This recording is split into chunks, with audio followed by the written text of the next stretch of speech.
normal day of Parliament, where they go to Parliament to hold the executive accountable within the rules and the laws of Parliament.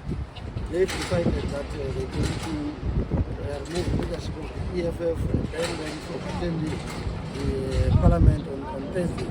But let them rest assured that on Thursday they're going to be held accountable. The EFF was not sent to Parliament by the ANC. We're in court on last week, and then the court struck matters that case off the road on the basis of the issues of submission. Then it was overrated by the court presented our case. So the courts, they said they will give us a judgment tomorrow before 10 o'clock. So we'll know tomorrow once the court speak, gives us that ruling at 10 o'clock tomorrow. Then the EFF will give themselves.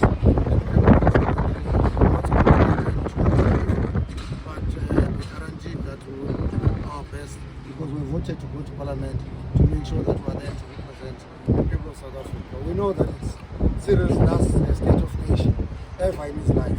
So he wants to make sure that he goes and pretend as if all is well. All is not well, but we'll see. We're just waiting for the court because we are not citizens of this country.